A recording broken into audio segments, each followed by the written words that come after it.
تاکہ کسی کی نظروں میں آئے بنا وہ یہاں سے نکل کر کہیں دور تک جا پائیں۔ جنگل شیطان کی آنت کی طرح وسیع اور گھنے سے گھنا ہوتا جا رہا تھا۔ وہ دونوں ایک لمبے اور گھنے پیڑ کی اوٹ میں چھپ گئے تاکہ بارش کی پھوار اور بجلی سے بچ سکے۔ سردیوں کی اس رات وہ بھیگ کر کپ کپاتے ہوئے ایک دوسرے میں سمٹ کر دلاسے دے رہے تھے کہ جلدی ہی موسم صاف ہو جائے گا اور ہم نکل جائیں گے۔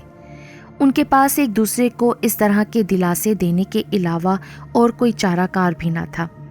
بہت دور کھڑی ایک بوسیدہ عمارت نے انہیں اپنی جانب متوجہ کیا۔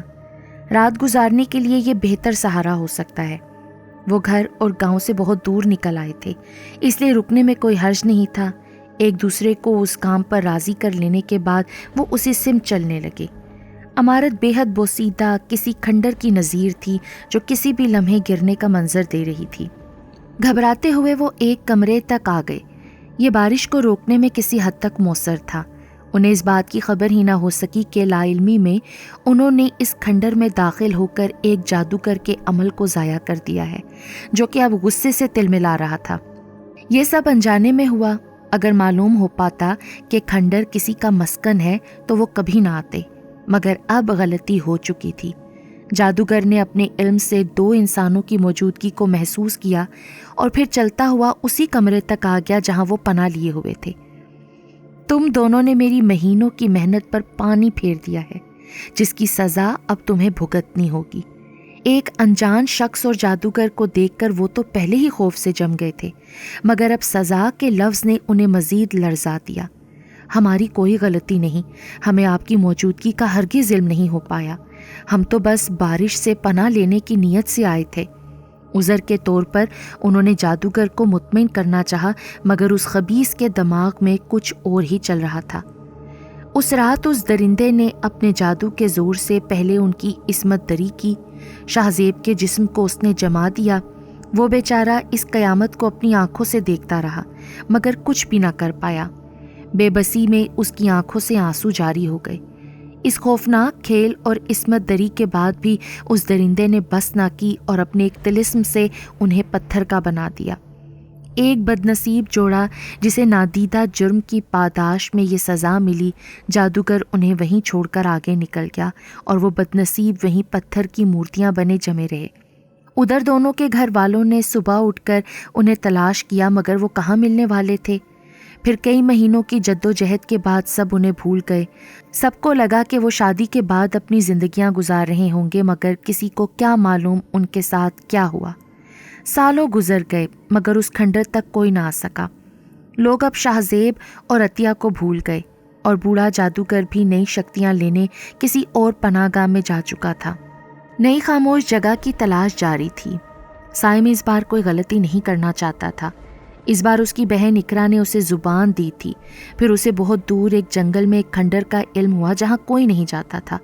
مکمل تسلی اور حالات کا جائزہ لے لینے کے بعد اس کے والد اختر علی نے اسے اجازت دے دی، کیونکہ اس علاقے میں ان کے مریدین تھے جنہوں نے ذمہ داری لی کہ وہ ان کے صاحبزادے کی رہائش اور کھانے پینے کی ذمہ داریاں لیں گے۔ ان کے لیے پیر صاحب کا بیٹا بھی پیر ہی تھا، جن کی خدمت کرنے کا موقع وہ باخوشی قبول کر چکے تھے۔ سائم کو مسلسل 10 دن رات کو پچھلے پہر اس وظیفے کو دہرانا تھا۔ اسے صرف ایک جن سے ملاقات کی چاہت تھی جس سے دوستی یا تعلق پیدا کر کے وہ اپنے ساتھ رکھ سکے۔ اسی وظیفے میں یہ اثر تھا کہ ہمزاد اور روحوں سے بات کی جا سکتی تھی۔ اختر علی نے بیٹے کو ایک ہلکا سا عمل بتایا تھا تاکہ وہ اوائل میں آسانی سے اسے مکمل کر پائے، جس سے اس کا حوصلہ اور بڑھے گا اور وہ مزید اس میدان میں آنے کو مچلے گا۔ ٹوٹے پھوٹے مکان میں ایک حصار بنائے وہ آنکھیں بند کر کے وظیفہ پڑھنے میں مصروف ہو گیا۔ حصار اس کی اپنی حفاظت کے لیے تھا جو اسے دوران وظیفہ ہر بیرونی طلسمی حملوں سے محفوظ رکھے گا۔ حصار اس کے لیے ایک قلعے جیسا تھا۔ اسے خاص تعداد میں وظیفے کو مکمل کرنا تھا۔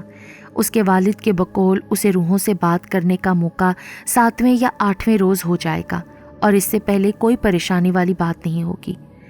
اب اسے وظیفہ پڑھتے ہوئے 1 گھنٹہ بھی نہیں گزرا تھا کہ اسے محسوس ہوا جیسے کوئی سسکیاں لیتے ہوئے رو رہا ہو۔ یہ ایک نسوانی آواز تھی۔ ابھی تو یہاں پہلا دن تھا اور پہلے دن کا بھی پہلا گھنٹہ، تو یہ سب کیا ہے؟ اسے اپنے والد کی طرف سے سخت ہدایات تھیں کہ گنتی مکمل ہونے تک وہ اپنی آنکھوں کو نہیں کھولے گا اور نہ ہی حصار سے باہر آئے گا۔ سسکیاں تسلسل سے جاری تھیں، مگر یہ اس کا وہم بھی ہو سکتا ہے یا پھر اسے بھٹکانے کے لیے روحوں کی طرف سے کوئی چال، کیونکہ اتنی آسانی سے تو روحیں آپ کے ہاتھ آنے سے رہیں۔ انہی سبھی باتوں کو سوچتے ہوئے وہ اپنی دھن میں مگن رہا۔ اجالا پھیلنے تک وہ سسکیاں سنائی دیتی رہیں۔ صبح تک اس نے مطلوبہ تعداد مکمل کر لی تھی، پھر وہ حصار توڑ کر باہر نکل آیا۔ روشنی اب ہرسو پھیلنے لگی تھی۔ والد صاحب کے مرید کے گھر پہنچنے پر سبھی گھر والے اس کے منتظر تھے۔ آپ کا کھانا اور بستر تیار ہے چھوٹے پیر؟ وہ اس کے سامنے بادب کھڑے تھے۔ اس عزت افزائی کے لیے وہ ان کا شکر گزار تھا۔ والد صاحب کے ہاتھوں کتنے ہی لوگوں کے مسائل حل ہوئے تھے اور اب وہ ان کے دلوں میں خاص جگہ رکھتے تھے، اس لیے پیر صاحب کے بیٹے کا ادب بچا لانا کوئی بڑی بات نہیں تھی۔ کھانا کھا کر وہ سو گیا۔ اس کے لیے ایک الگ کمرے میں بستر لگا دیا گیا۔ اس نے رات کے منظر نامے کے متعلق والد صاحب کو بتانا ضروری نہ سمجھا۔ اس نے یہ سوچا کہ اگر وہ والد صاحب کو بتائے گا تو انہیں یہ گمان ہوگا کہ میں چلہ چھوڑنے کا بہانہ بنا رہا ہوں اور وہ اسے میرا جان چھڑانا سمجھیں گے۔ عصر تک وہ سوتا رہا، اسے نماز کے لیے بھی نہ اٹھایا گیا۔ اس نے اٹھ کر گھر کے متعلقین کو شکایت کی کہ نماز کے لیے اس کی نیند کو توڑا جا سکتا ہے، جس پر معذرت کرتے ہوئے انہوں نے اگلی بار اٹھا دینے کا وعدہ کر لیا۔ ظہر کی نماز قضا پڑھنے کے بعد اس نے مسجد میں جماعت کے ساتھ عصر ادا کی۔ شام کا کھانا تیار تھا، گوشت سے اس کی توازے جاری تھی۔ والد صاحب یقیناً اپنے مریدین کے ہاں اس سے بھی اچھی دعوتیں اڑاتے رہے ہوں گے۔ کھانے کے بعد والد صاحب کی کال آئی۔ رات کسی بھی پریشانی کے متعلق سوال پر وہ اس واقعے کو ٹال گیا۔ سب اچھا رہا ابو، میں انشاءاللہ اس عمل کو ضرور مکمل کروں گا۔ ماں اور بہن سے بات اور ڈھیروں دعائیں لینے کے بعد اس نے کال بند کر دی۔ گاؤں میں تھوڑی چہل قدمی اور لوگوں سے 2-4 ملاقاتیں ہونے تک وظیفے کا وقت ہو گیا۔ اندھیرا پھیلنا شروع ہو گیا تھا۔ وہ جگہ درختوں کے جھنڈ میں تھی۔ وہ مقررہ وقت سے پہلے وہاں پہنچ گیا۔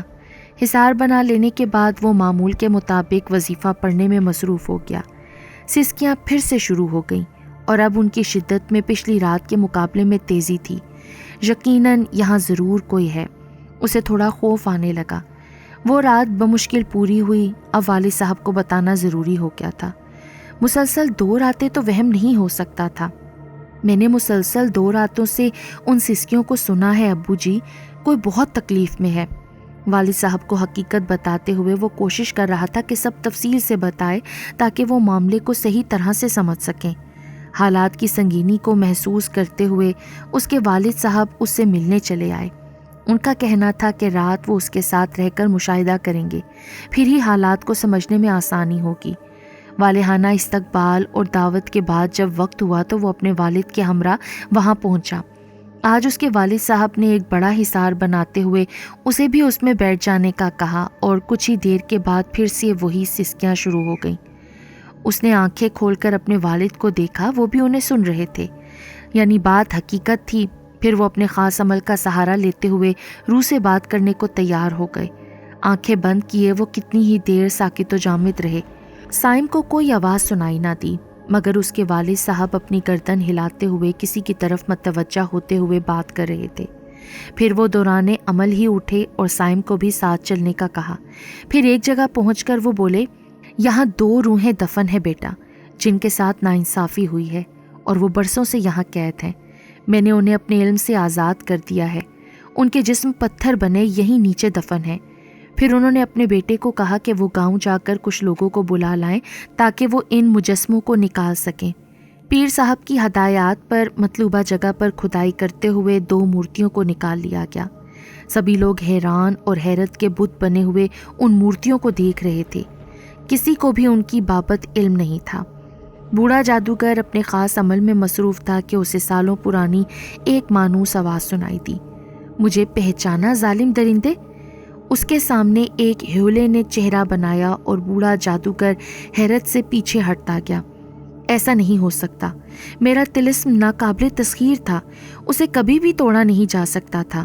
تم اپنے اصلی وجود میں کیسے آئی ہو؟ بوڑھے جادوگر کی آنکھیں حیرت سے ابل کر باہر آنے کو مچل رہی تھیں۔ ایک نیک انسان نے میری مدد کی جس کے پاس تم سے بھی زیادہ طاقتیں ہیں، مگر شیطانی نہیں، روحانی۔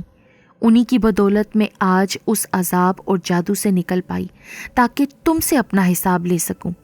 سایہ اب پیر صاحب کی بدولت طاقتور تھا۔ اس رات جادوگر کا بھیانک انجام دیکھنے والا کوئی نہیں تھا، البتہ اس کی دردناک چیخیں دور تک سنائی دی گئیں۔ اس سائے نے جادوگر کے ہر جوڑ کو توڑ کر الگ کر دیا۔ اس کا کوئی بھی طلسم اسے بچانے میں کارگر ثابت نہ ہوا۔ اس اندھیری جگہ میں اب جادوگر کے جسم کے سبھی اعضاء بکھرے پڑے تھے جو اب جانوروں کی خوراک تھے۔ فرش خون سے مکمل رنگین ہو گیا تھا۔ سایہ اپنے ساتھی کے ساتھ اختر علی کے سامنے تھا۔ وہ حد سے زیادہ ممنون تھا کہ اسے اتنے سالوں کی اذیت سے نجات دلائی گئی اور اسے اپنا انصاف کرنے کا موقع خود دیا گیا۔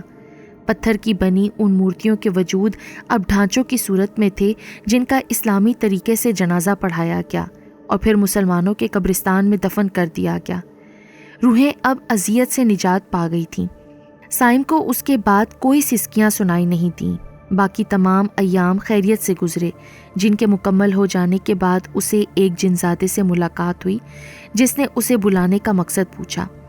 میں بس آپ سے دوستی کا امیدوار ہوں، چاہتا ہوں کہ آپ عملیات کے سفر میں میرے ساتھی بن کر میری مدد کریں۔ اختر علی کے تعارف کے بعد وہ جن زادہ مان گیا۔ پھر کچھ شرائط طے پائی گئیں۔ اب سائم کے پاس ایک جن تھا، اسے بھی میدان میں آگے جانے کا مزید شوق ہو گیا۔ عملیات کی اس دنیا میں یہ اس کی پہلی کامیابی تھی۔ ابھی اسے اور سیڑھیاں چڑھنی تھیں، جبکہ اختر علی صاحب بھی بہت خوش تھے۔